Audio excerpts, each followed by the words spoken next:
जैन साथियों, दोस्तों आज का वीडियो मेरी ज़िंदगी से जुड़ा हुआ है और कुछ ऐसी बातें जो आपके हमेशा काम आने वाली हैं।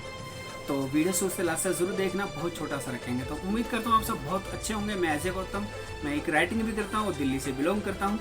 और आप सबसे मिलकर, आपसे भी कमेंट पढ़ के लाइक से मुझे बहुत अच्छा लगता है। दोस्तों ज़िंदगी बहुत ही विचित्र है। अगर हम इसको खुल के जिए, हंस के जिए तो ज़िंदगी बहुत छोटी है। अगर परेशानी हो तो ज़िंदगी बहुत बड़ी है। एक छोटे से एग्जाम्पल से मैं आपको समझा दूँ। मान लीजिए किसी को बुखार हो गया, डॉक्टर 10-20-30 किलोमीटर है, हमारे पास कोई साधन नहीं है जाने के लिए और हमें सुबह ही साधन मिलेगा। तो हम क्या सोचते हैं कि जब रात भर नींद नहीं आती, परेशानी होती है, तो हम सोचते हैं हे भगवान कब जल्दी सुबह निकले, दिन निकले और हम जल्दी से डॉक्टर के पास जाएं। यानी कि एक एक पल इतना भारी पड़ता है और जब हम खुश होते हैं तो कब सुबह हो जाती है पता ही नहीं चलता। इसीलिए परिस्थिति जैसी भी हो, कोशिश करना। मैं समझ सकता हूँ हर परिस्थिति में इंसान खुश भी नहीं रह सकता, भले हम कितनी भी कोशिश कर लें, लेकिन ज़्यादा से ज़्यादा कोशिश ये होनी चाहिए कि परिस्थिति कैसी भी हो, खुश रहने की कोशिश ज़रूर करनी चाहिए। दोस्तों कई बार आपने देखा होगा कि आपको कोई चीज़ या किसी चीज़ के बारे में ज्ञान है तो आप लोगों को समझाते हैं। और अच्छी बात है, अगर आपके सामने कोई कुछ पूछ रहा है या फिर आपको लगता है कि काम गलत कर रहा है तो आपको लगता है कि मैं समझाऊंगा तो शायद सही करने लग जाए। कुछ लोग राय मानते हैं, कुछ नहीं भी मानते हैं। एक अंग्रेजी में कहावत है कि wise man don't need advice, fools won't take it. अर्थात बुद्धिमान व्यक्ति को सलाह की आवश्यकता नहीं होती और मूर्ख इसे स्वीकार नहीं करते। यानी कि जो व्यक्ति आपकी राय नहीं लेना चाहता है या आपकी बात समझ में नहीं आ रही, आप उसको कितना भी अच्छे से समझा लो, जो कोई समझ में नहीं आएगा। तो मेरा कहने का मतलब यह है कि ऐसे लोगों को समझाना ही व्यर्थ है। कई बार क्या होता है, इसका अपोजिट भी होता है कि हम कोई भी चीज़ ले रहे हैं ना तो उसकी बहुत सारे लोगों से सलाह लेते हैं। बहुत सारे लोगों को मैंने देखा है कि उसके मन में ना बहुत ज़्यादा सस्पेंस आता रहता है, बहुत ज़्यादा डाउट रहता है कि आपसे पूछ लिया, आपने राय दे दी, किसी और से पूछ लिया, उसने राय दी, फिर किसी और से पूछ लिया, उसने राय दी। तो इस तरह से ज़्यादा लोगों से भी राय नहीं लेनी चाहिए। हमेशा कम से कम लोगों से राय लो, अच्छे लोगों से राय लो, उन्हीं से लो जो उसके बारे में जानते हो। मैंने एक पल्सर गाड़ी खरीदी थी 125 कुछ साल पहले।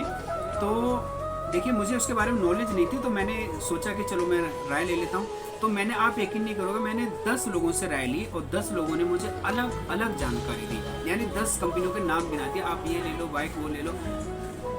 अब मैंने बाद में जब सभी का एक निचोड़ निकाला, डिसाइड किया कि अगर मैं 10 लोगों की बात मानता हूँ तो मुझे 10 गाड़ी खरीदनी पड़ेगी, जबकि मुझे एक ही लेनी है। तो मैंने डिसाइड किया पैसा मुझे खर्च करना है, पसंद भी मेरी होनी चाहिए। सब लोगों ने, किसी ने कहा कि पंडित से पूछा लो, कलर क्या होगा, टाइमिंग क्या होगी, दिन क्या होगा।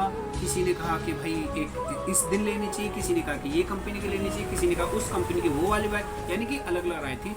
तो मैं इतना कन्फ्यूज, इतना स्ट्रेस हो गया, इतना कन्फ्यूज हो गया कि यार मैं क्या करूँ। मुझे पसंद थी 125 पल्सर, मैंने वो गाड़ी ले ली। मैं सिर्फ एक एग्जाम्पल बता रहा हूँ आपके लिए। मैं गाड़ी से ही नहीं कह रहा हूँ कि आप गाड़ी की कोई बात हो तभी किसी की राय लो, मैं सिर्फ एक एग्जाम्पल बता रहा हूँ। तो देखो राय लेना भी ठीक है, राय लेनी चाहिए जब हमें पता ना हो तो, लेकिन कम से कम लोगों की राय लेनी चाहिए, ना कि हम किसी की भी राय।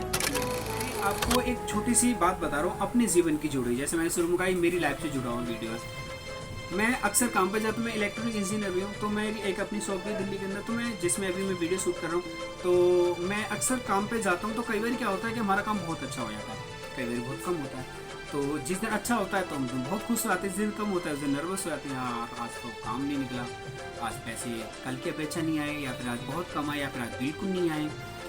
तो एक बार मैं ऐसी एक स्टडी कर रहा था, क्योंकि मुझे पढ़ाई का बहुत शौक है, मैं हमेशा पढ़ता हूँ। तो स्टडी करता तो उसमें मैं एक अंग्रेजी कहावत मैंने देखी कि every day is fishing day. दोस्तों ध्यान से सुनिएगा कि every day is fishing day, not every day is catching day. अर्थात मछली पकड़ने, एक एग्जाम्पल के द्वारा मैं समझा रहा हूँ। अर्थात मछली पकड़ने तो हम मान लो रोज जा सकते हैं, लेकिन हर रोज पकड़ में आ जाए ये ज़रूरी नहीं है। एक एग्जाम्पल के माध्यम से समझाने की कोशिश कर रहा हूँ कि हम काम पर तो रोज जा सकते हैं, लेकिन हर रोज़ बराबर काम हो ये तो ज़रूरी नहीं है ना।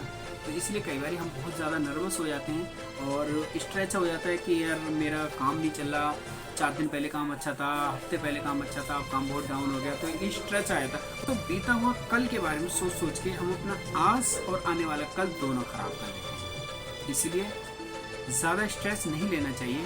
काम के, देखो सभी लोग काम करते हैं साथियों, तो जैसे भी पोजीशन है आप उसमें खुश रहिए।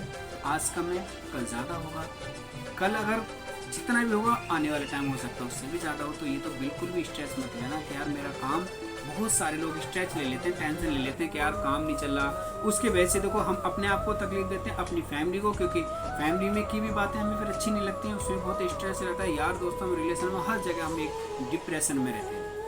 तो इस बात को मेरी ध्यान जरूर रखना कि every day fishing day, not every day catching day. हर रोज एक जैसा नहीं होता। हम मेहनत रोज कर सकते हैं, लेकिन मेहनत रोज बराबर हो, बराबर रंगला, ये जरूरी नहीं है। मैं उम्मीद करता हूँ आज की वीडियो जरूर पसंद आएगा, बहुत ज़्यादा लंबा ना हो, इसलिए वीडियो वहीं विराम देता हूँ। तो दोस्तों अच्छा लगा हो तो लाइक कर देना, कमेंट जरूर कर देना, चैनल पे तो सब्सक्राइब कर लेना।